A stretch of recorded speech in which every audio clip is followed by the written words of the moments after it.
నిజంగా చనిపోదామని డిసైడ్ అయిపోయాను సార్. ఈ అమ్మాయిని చంపేసి చనిపోదాం అనుకున్నాం మేము. నిజంగా సార్ నేనైతే. వీరు లోవరాజు గారు, మేడం పేరు రూపాదేవి. అవును సార్. వీరు నర్సీపట్నం వైజాగ్ దగ్గర. అవును సార్.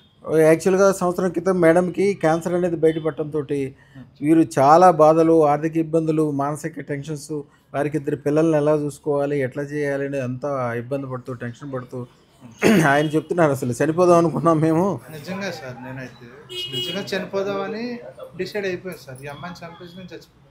ఎందుకంటే లేకపోతే ఈ అమ్మాయికి అమ్మ నాన్న లేరు సార్, ఎవరు లేరు. కాకపోతే అన్నయ్యలు ఉన్నారు కానీ ఎవరు పట్టించుకోరు సార్. కాకపోతే అట్లా చనిపోదామని బాగా డిసైడ్ అయిపోయాం సార్ మేమైతే. పిల్లలు అంటే ఇంకేదో రకంగా ఆలు బతుకుతారులే, ఇంకా ఇంక అమ్మాయి చనిపోదామని నిర్ణయించుకున్నారట. ఎప్పుడు కూడా దేనికి చావు పరిష్కారం కాదు. ఆ తర్వాత ఎట్లయినా చాలా కష్టపడి వచ్చి అదృష్టం పెట్టుకున్నారు. పెట్టుకోగానే ఎమ్మటే అన్ని రకాలుగా కలిసి రావటం, వారికి క్యాన్సర్ కూడా తగ్గిపోవటము, చాలా సంతోషంతో, అలాగే కొద్దిగా ఆర్థికంగా కూడా మంచిగా అవటము, అన్నీ అవటంతో ఇప్పుడు మళ్ళీ వారు కూడా 1,16,000 అదృష్టం పెట్టుకున్నారు. వారికి వాళ్ళ మిస్సెస్ మీరు పెట్టుకుంది చూపించమ్మా, వారు పెట్టుకుంది, అలాగే ఇద్దరు పెట్టుకున్నారు. జీవితం అద్భుతంగా మారింది, ఎంతో సంతోషంగా ఉన్నారు. క్యాన్సర్ అనేది ఒకసారి వస్తే చాలా కష్టము, అయినా సరే ఇంత అద్భుతం జరిగింది మాకు జీవితంలోనే అని చెప్పి వారు కూడా వచ్చి ఇప్పుడే అదృష్టం పెట్టుకున్నారు. వారిని అడిగి ఏం జరిగింది, ఎట్లా జరిగింది అని అడుగుదాం. అయ్యా మీ పూర్తి పేరు? లోవరాజు సార్. ఎన్ని రోజుల క్రితం వారికి క్యాన్సర్ డిటెక్ట్ అయింది? సంవత్సరం కిందట అయింది సార్. ఈ అదృష్టం రత్నం అయితే నేను 45,000 పెట్టి వేసుకున్నాను సార్. అదృష్టం పెట్టుకుని 3 నెలలు అవుతుందా? 3 నెలలు అవుతుంది. ఓకే. 3 నెలలకి అమ్మాయికి అంతా బాగుండి ఇంకా ఏ ఇబ్బంది లేదు, మంచిగానే ఉంటుందని చెప్పి హాస్పిటల్ నుంచి పంపించేసారు సార్. మీకు అన్ని రకాలుగా సంతోషంగా ఉంది ఇప్పుడు? అన్ని రకాల సంతోషంగా. మీరు ఏమేం జరిగింది, అంతకుముందు ఏం జరిగింది, మీరు ఏమనుకున్నారు, ఇప్పుడే ఎట్లా ఉంది అన్నీ చెప్పండి. అందరికీ ఇది ఒక మంచి విషయం చెప్పినట్టు. అప్పుడైతే తిన్నాక కూడా చాలా ఇబ్బంది ఉండేది సార్ మాకైతే. 3 నెలల క్రితం నేను డ్రైవర్గా చేస్తాను. నేను చాలా ఇబ్బందులు, చాలా అసలు ఓ పూట ఉంటే రెండో పూట కూడా కష్టం. నాకైతే సార్లు 20,000 వచ్చి 20,000 రెంట్ అది కట్టుకొని చాలా ఇబ్బందులు పడేవారు.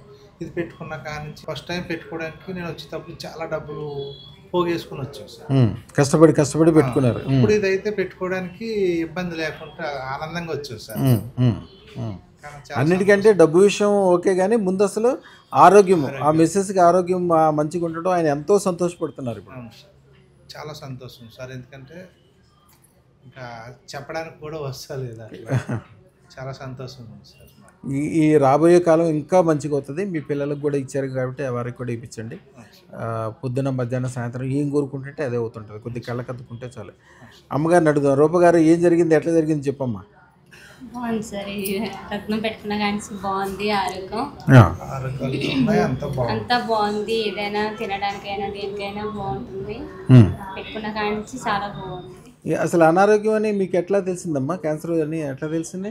మామూలుగా ఏమో చెక్కెట్ లాగా వచ్చిందని హాస్పిటల్కి వెళ్ళాము. చెక్కెట్ అని వేసిన తర్వాత అది వెంటనే ఆపరేషన్ చేసి తీశారు. టెస్ట్ పంపిస్తే క్యాన్సర్ స్టార్టింగ్ అవుతుంది అని చెప్పేసి అన్నారు. అన్నాక ఇంకా వెంటనే వెళ్ళి 2వ సారి కూడా ఆపరేషన్ చేయించుకున్నాను. తర్వాత కీమోలకి ఇబ్బంది పడిపోయాం బాగా. చేయించుకున్నాక ఇంకా ఇది కరెక్ట్ కాదని చెప్పేసి మీ వీడియో మేము చూసి వచ్చామండి. 45,000 పెట్టుకున్నాం సార్ ఫస్ట్ టైం. పెట్టుకున్నాక బాగుంది. తర్వాత ఈయన అంటున్నారు 1,16,000 పెట్టుకోవాలని. చాలా ఆస్తి ఆనందంగా వచ్చాం, బాగుందని వచ్చామని. చాలా సంతోషంగా ఉంది మాకైతే. ఏదైనా మంచి వ్యాపార వ్యవహారం ఏదైనా కూడా మంచిది కూడా మొదలు పెట్టేసుకోండి, అన్ని రకాలుగా మంచి జరుగుతుంది. మంచి వ్యవహారం అన్నీ కూడా చేసుకోండి. అమ్మ మీకైతే చాలా సంతోషంగా ఉంది కదా, ఆరోగ్యం అయితే బ్రహ్మాండంగా ఉంది కదా.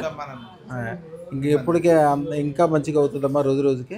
ఇంకా పిల్లలు కూడా బాగా బాగుపడతారు. పిల్లలకు కూడా అది మెళ్ళ వేయించేసేయండి. అన్ని విషయాలు ఏం చేయాలి, అట్లా చేయాలి, అన్ని మంత్రం తంత్రం అన్నీ ఇస్తారమ్మా. దాని ప్రకారం చేయండి. శుభం బియాత్, శుభం బియాత్, శుభం బియాత్.